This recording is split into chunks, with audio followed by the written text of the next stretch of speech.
Hi, Fashion Dolls. It is Transformation Tuesday, April 9th, and welcome to another new episode of Style by Stevie.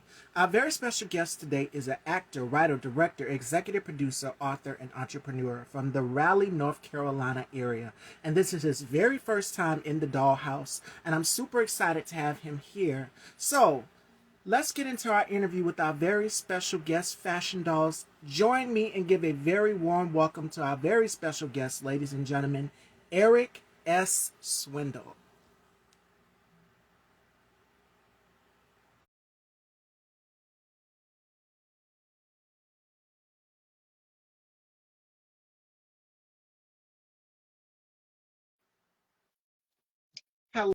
Hello, hello. Hi, Welcome to the Dollhouse. It is such a pleasure to have you here. thank you for having me. All right. So before we kick off this interview, how has 2024 been for you? How has this year been for you so far? So far, it's been good. I have a few things that I'm working on, but I'm hoping to get out later this year. So yeah, things been going great.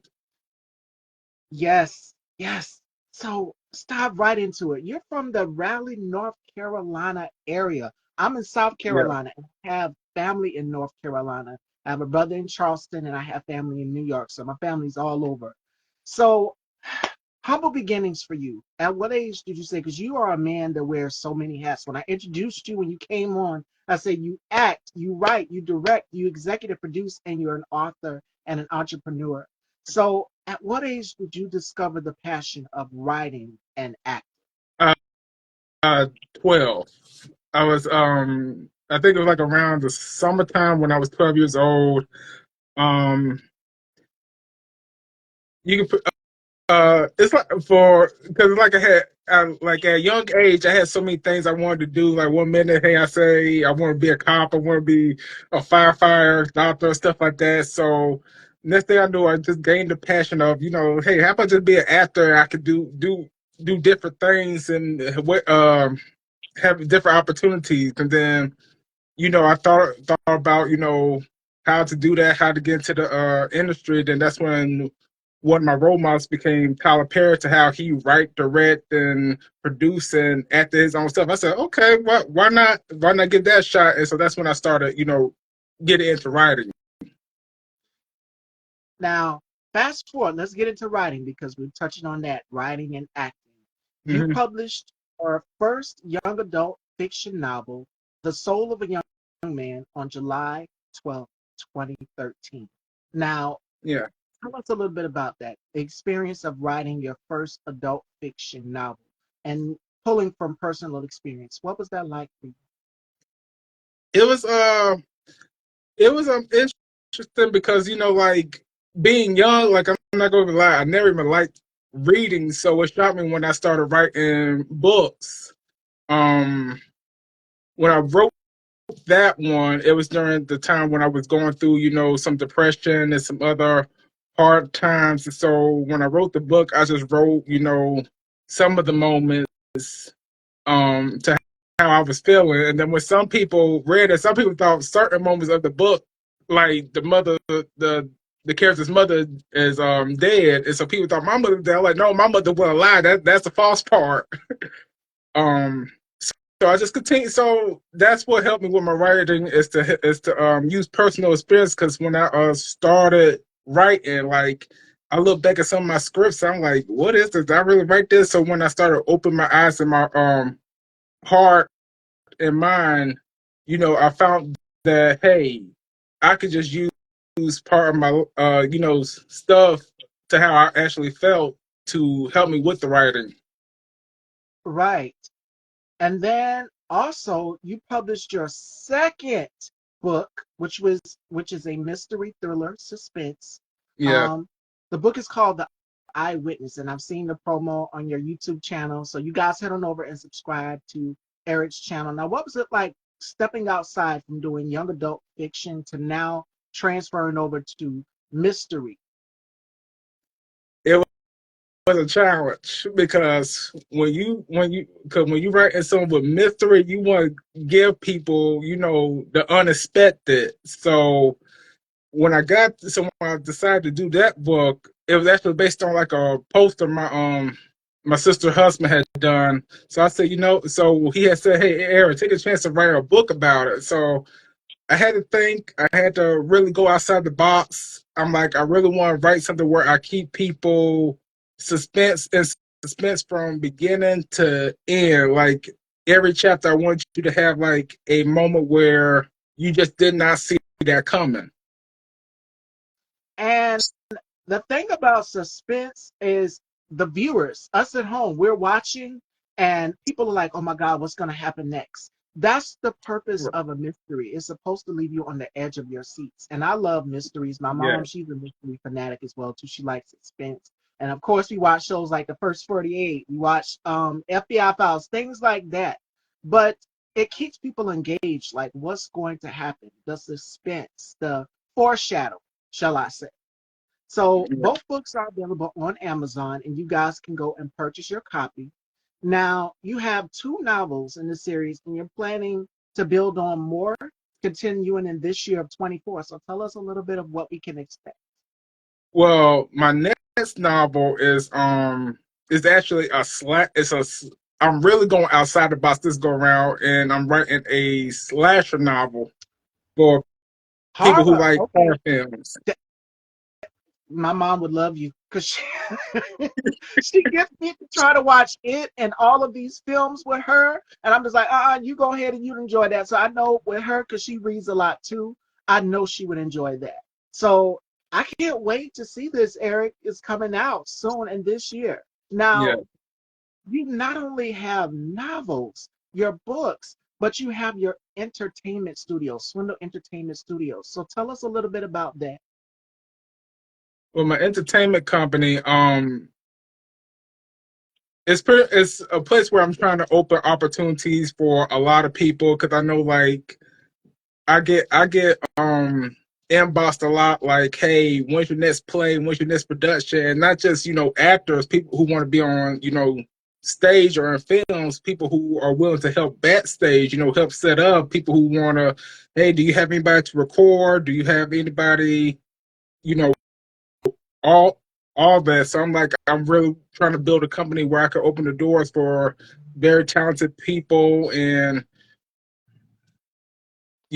just hey, just make just let it be a place where hey, like my motto is a place where dreams can come and be real. And what I love about it, Eric, is that you are a black man.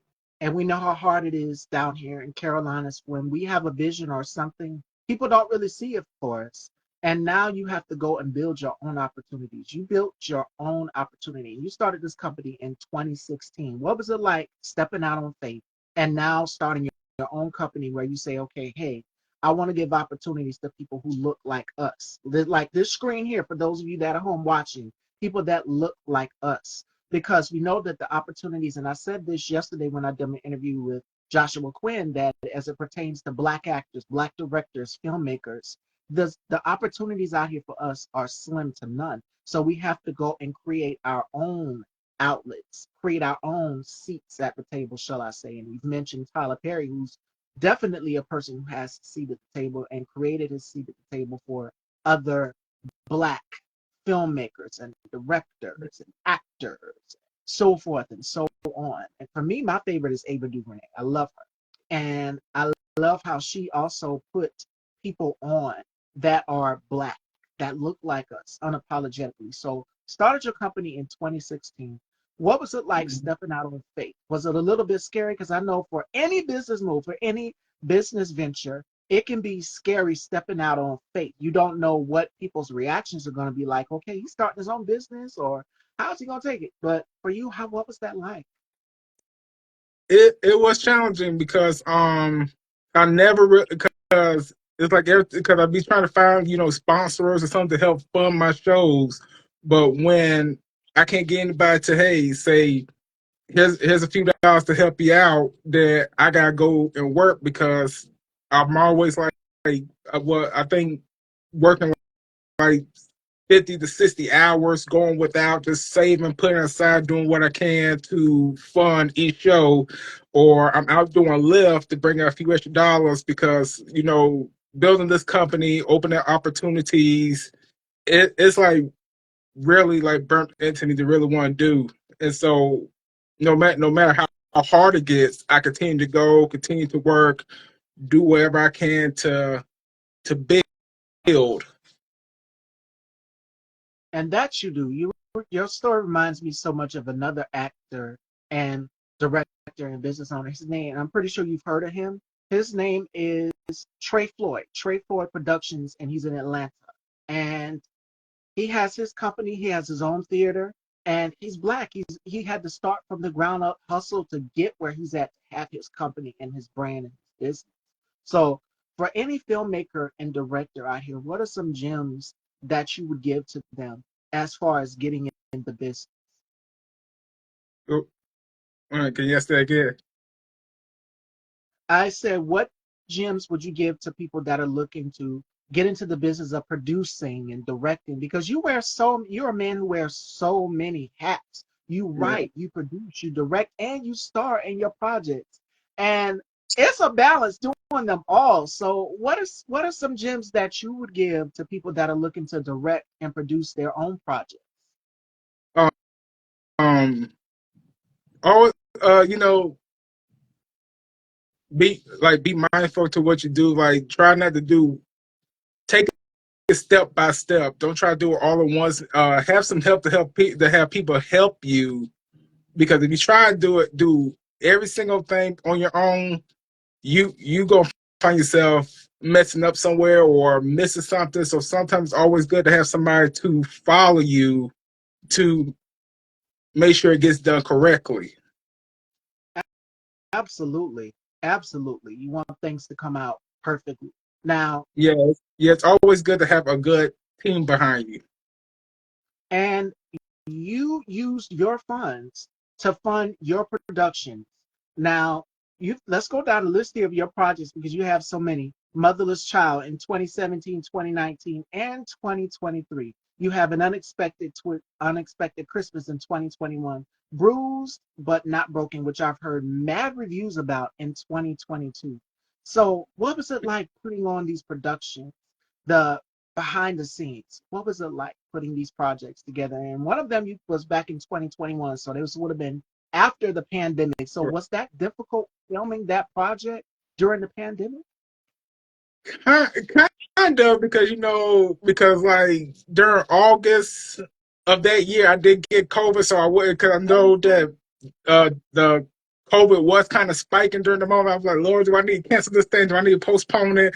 So it was a moment where I was kind of worried, was it going to happen or was it not? But it did finally happen. I did have a good team behind me, making sure that things went the way it needed to. But God, I say that all the time, and I was just telling my mom this. My grandmother in the hospital, blood clots. So I haven't really spoken about it, but today I am. My grandmother's been in the hospital with blood clots, and she had a successful operation. And my mom kept saying, "Have faith." So one thing is for certain, two things is for sure, but God. Put those two words together, but God. She is But God, recovering, she is awake, she is alert, she is doing well. And I kept it private. I've really been texting my family and friends behind the scenes, but this is the first time I've ever speaking about it on the show today. But they took the tubes out and she's breathing on her own and everything. And it's just a miracle. It's good because I could have lost my grandmother. And you guys know how precious her and my mom are to me. I don't know where I would be without these two women. I would not be the woman that you guys see today if it wasn't for these two women, my grandmother and yeah, my mom. I'm surrounded by powerful black women, my aunts, my mom's sisters. My sister, rest her soul, I know she's watching over me. So I'm surrounded and protected by amazing black women. So I don't know where I would be without my grandmother, but God. yeah, So you did this all in the midst of in the pandemic. You had COVID, and you're working to get your show produced, and you got it done. But God, even hmm sometimes we go through all of these. Hi, Amber. Hey, baby. We go through all of these crazy obstacles, and it's just like, Lord, is it ever going to get done? But hmm you, and this is my next question to you. Do you ever like proving people wrong? Because I get a kick out of doing it. People tell me, oh, well, she can't do something. And I'll be like, watch me. Do you ever get a kick out of proving your doubters wrong? Yeah, because I'm also say this because I'm glad you said something about your grandmother because my grandmother, the year of 2021, she passed away in July of that year, late July of that year. But I remember before she was battling with Alzheimer's, and I remember there was a moment between me and her where we was alone on the phone. Like my aunt, who was taking care of her, had left the room, and then I was in my room by myself. And for that moment, she had she had some she while she was in her right mind, she was like, Eric, no matter how hard it get, no matter who tell you you can't, you just keep going, keep believing in what you're doing. Don't let nobody tell you it won't work. You just believe it. I just believe in myself. Believe, keep going, and it's gonna work out. And that's what like if like in the back of my programs, the end credits of my productions are all for special thank you. I always put her name because without her giving me that speech, I don't know if I would have kept going. And see, those are the words. Again, but God. So anybody out there, whatever you believe in, you got to have faith. And we'll get to that, Kadeem. Um, Drak, Drakimore. Let me know if I pronounce your name right. If I butchered your name, correct me if I'm wrong, my love. But let's get right into it. You received 3 nominations from the ACE Awards for Best Director, Best Stage Play, Best Production Company for Bruised But Not Broken, which is groundbreaking. This play, Mm-hmm. everybody is talking about it because I've seen the reviews, and I think I've interviewed one of your colleagues here on the show not too long ago, and he mentioned you as someone he can go and talk to for inspiration.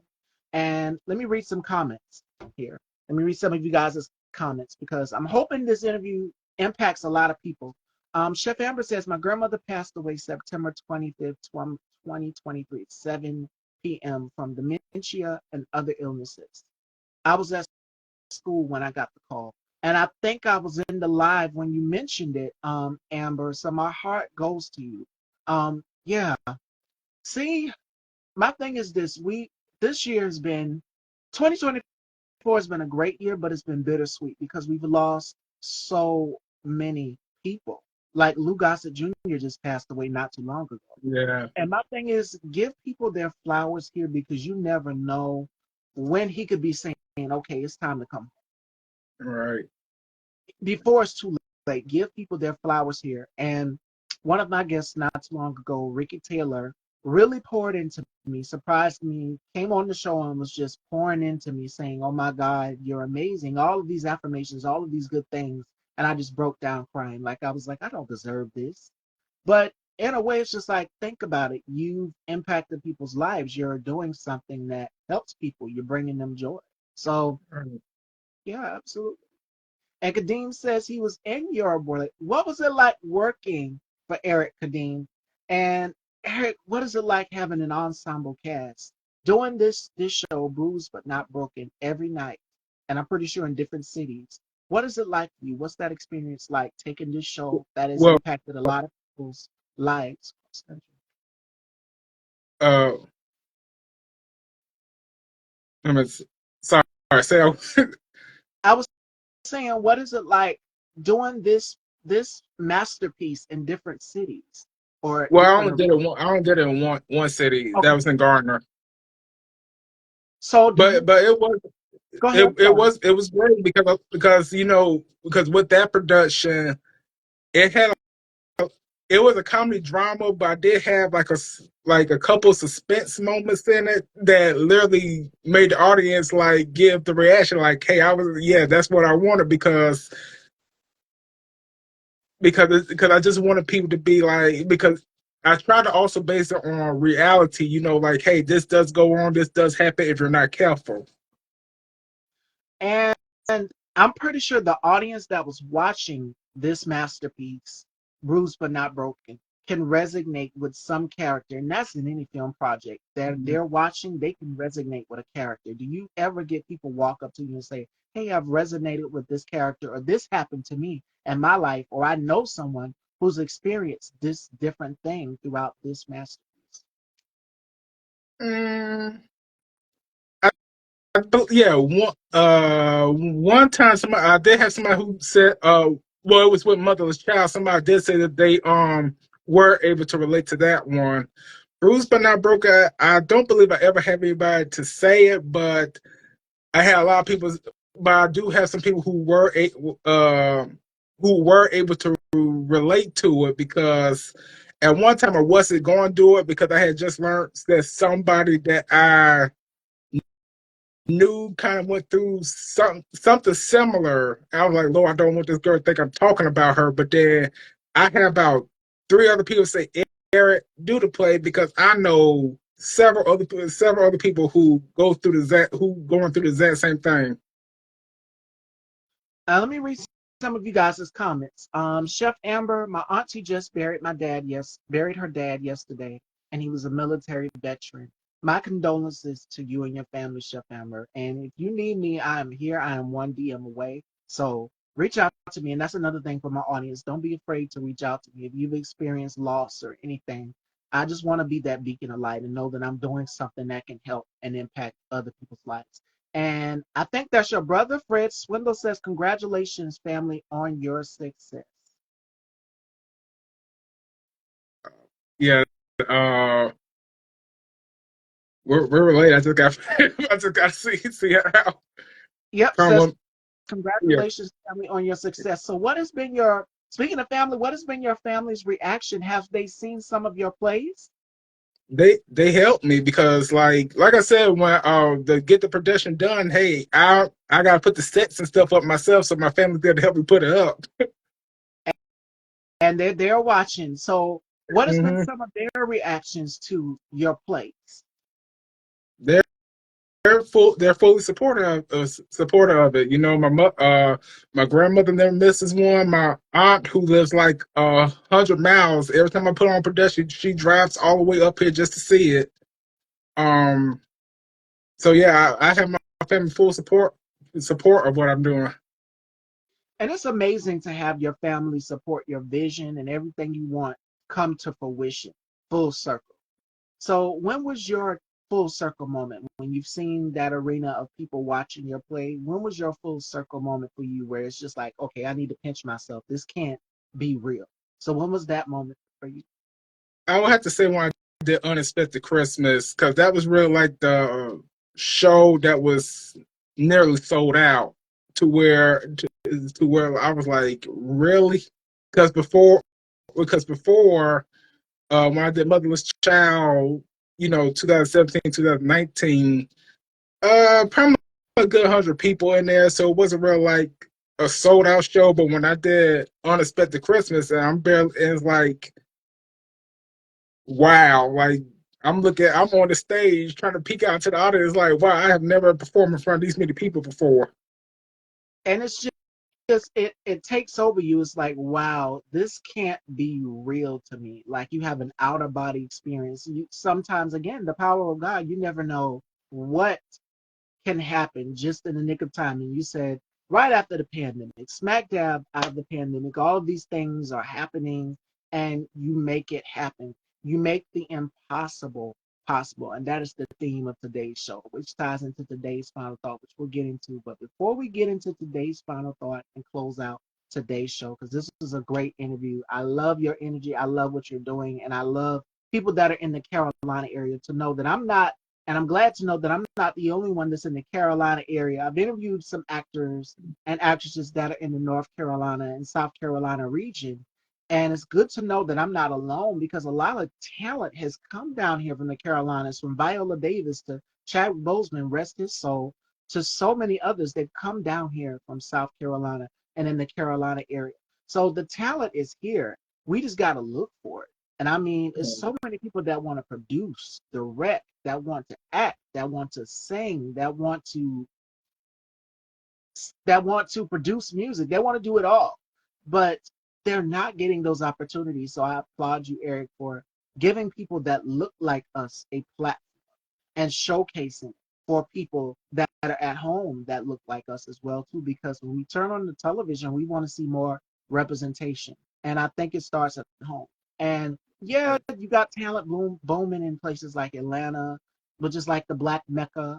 New York, all over the world, but South Carolina, the Carolinas, is just like it's almost forgotten in a way. But I love what people are doing, and that is taking the opportunity to change it and say, hey, I'm going to build my own network. I'm going to build my own production company. I'm going to build my own studio. I'm going to do this on my own terms. So to see people step outside of the lane and do it and set the trend for themselves, it's amazing. All right, fashion Mhm. bros.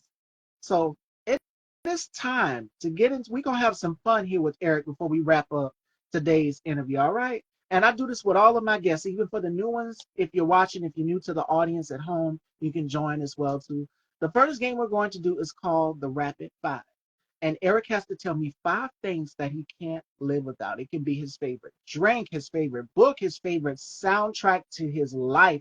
And I know all of us have a soundtrack that we like to listen to of artists. I know I love Beyonce. Beyonce, I'm a big Beyonce fan.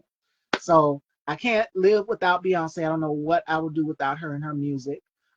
It can be anything that you can't live without of your guilty pleasures. And then the next one we're going to do is turn the tables. And this is where my guests get to ask me questions because I'm familiar to some, but new to some as well too. So for my new viewers at home, you get to know a little bit about me through Eric's questions. And he can ask as many questions as he wants, whether it's passions, dreams, goals, family, fashion, beauty, whatever he wants to know, I have to answer. So I will be put in the hot seat in that segment. But we're going to start off with the rapid fire. Eric, tell me five things that you can't live without that are guilty pleasures of yours. Hmm. Let's see. Five things I can't live without. Hmm. That's a good question. Okay, you said drink. Well, let's see. My favorite drink I know I couldn't go out is like a nice Coca-Cola. Uh, five things.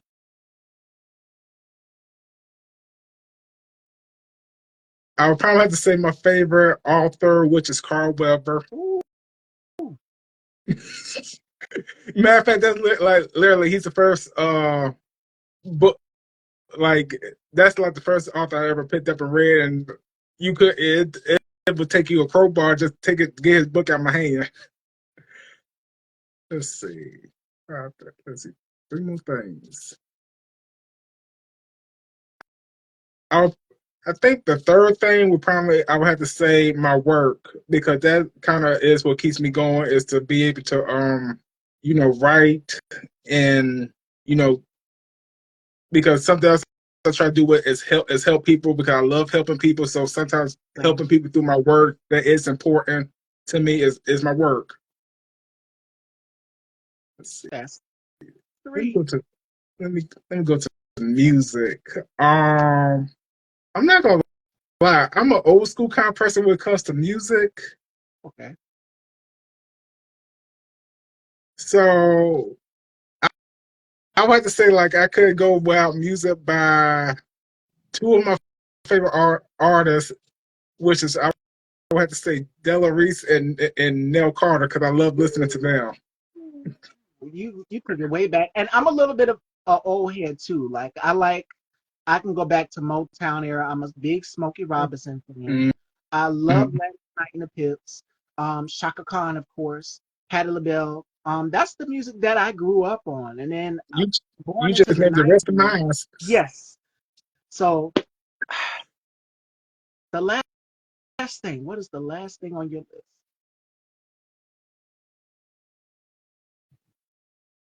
Mm,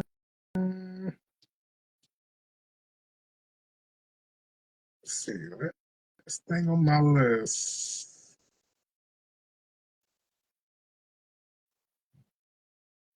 I would probably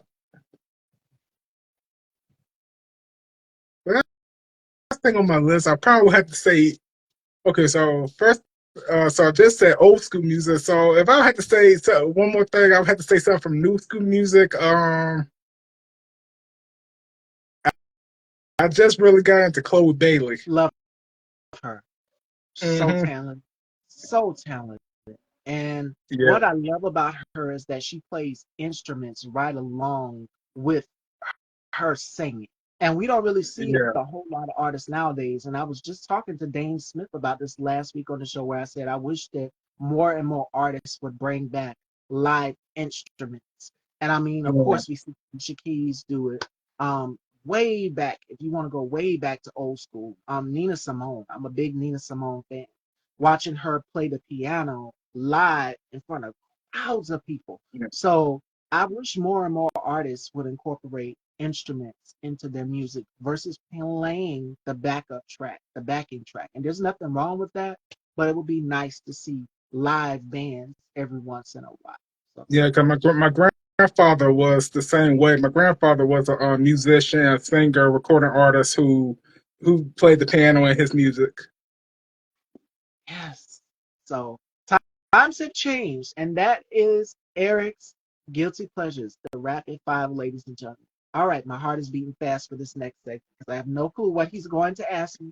So it is time to turn those tables, ladies and gentlemen, and I'm going to pass it on down to Eric here. Take it away, Eric. Okay, let's see. What questions do I have for you? Okay, let me ask this: Where do you see you and your show in about 5 years? I see myself with my own network and and for giving other producers and filmmakers an opportunity. So that's why I see myself in the next 5 years. And I see other people like what's his name from the grill? I cannot remember his name. Is it Byron? I think his name is Byron Allen. Yes, Byron Allen. He has his own network. If he can do it, I see myself as a black woman doing it as well too, and giving other people an opportunity that look just like me. So that's why I see myself in the next 5 years. Nice. Uh, let's see. Now you already pretty much. Now I know what you said. The old school. What kind of new school music do you like? Other than Beyonce, 'cause I know you said her. I love Queen. I love Beyonce, but new school. Who's an artist that I like? Coco Jones. I love her. I love how she's used the old school music influence for people who like the 90s and incorporated that in some of her music. You've mentioned Chloe Bailey. She's another one that does it too. And you kind of get that 90s old school hip hop feel and it's infused with R&B. So those are two artists that I love right now. Well, you said one. So I got to go with Coco. I love Coco. I love what she's I doing. mean, do you have another one? Um, Chloe, I love Chloe. I love Coco. Um, Another one would be SZA. SZA's very talented too, and I've seen this woman play instruments live on stage as well. And it kind of it takes you back to that old school '90s R&B feeling that I know a lot of people are just like. Even when the pandemic hit, we was in the age of verses. Timbaland and Swiss Beats gave us the verses, and to see our favorite artists, Patti LaBelle and Gladys Knight, and so many Brandy and Monica, all of them come together for the verses. People went crazy, and people want that old school '90s R&B feeling. I love her too, love her, and I feel like she doesn't get enough credit because she plays guitar. I mean, she just did the Super Bowl with Usher. The Color Purple Mm-hmm. as well too. We got to see her flex her acting chops. She was also Belle in Beauty of the Beast, the first Black Latin American woman to do it.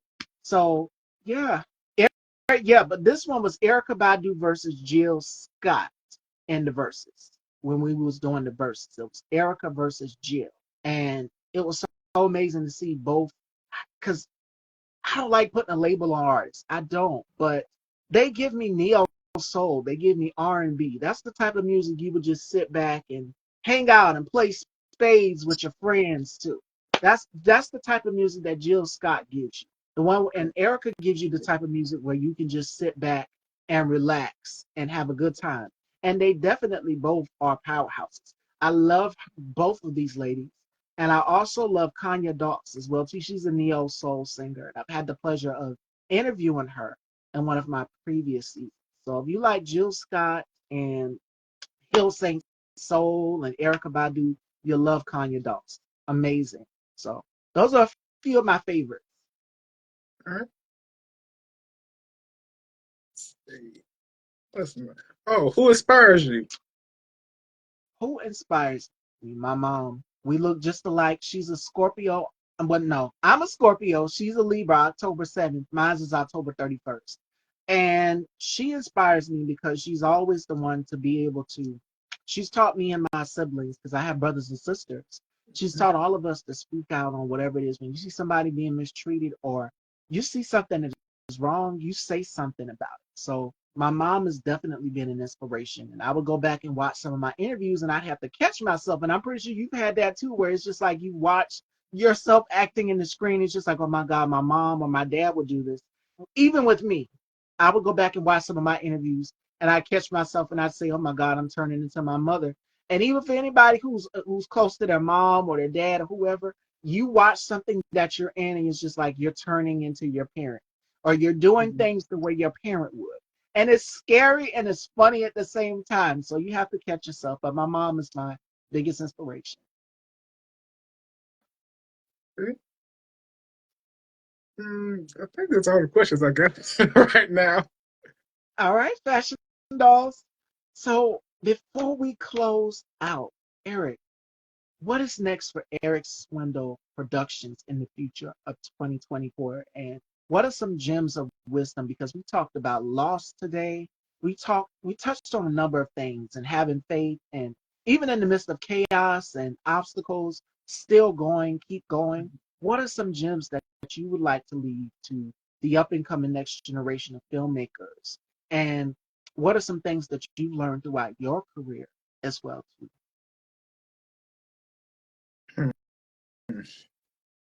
I learned a lot. Always be open, always be prepared for the unexpected. No matter how tough it may get, know, just continue going. Things may not go as you planned the first time, but the next time will be better, and then time after that, and then you'll just continue to build. Never let anything or anybody discourage you in what you're doing, what you believe in. Just focus on you, and all things will come together. Absolutely. What else can we expect from you in the future of 2024? Because you got your books, and you guys can go and check out Eric's books on Amazon and purchase you a copy of it. So, what else can we expect from you in the future of this year, 24? This year, I think it's mostly going to be because I'm actually working on two novels. One novel is finished. I'm just going through, editing it out, making a few changes, and flipping some stuff around. And then the other novel, the slasher novel, I'm hoping to have that done, soon as well. I think as far as productions, I'll probably take go back and doing that. Try to put some on next year. I actually have a film. I want to turn my film Bruised but Not Broke, my play Bruised but Not Broken into a film next year.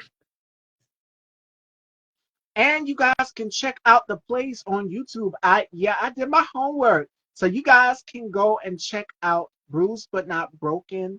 And also you guys can go and check out An Unexpected Christmas as well as Motherless Child, all on YouTube. So I'll have that information pinned on my YouTube channel so you guys and tagged so you guys can go and straight to Eric's channel and check it out. So before we close out Fashion Dolls, today's final thought comes from another amazing female singer, and it is Lady Gaga. She says, do not allow people to dim your shine because they are all blinded. Tell them to put on their sunglasses.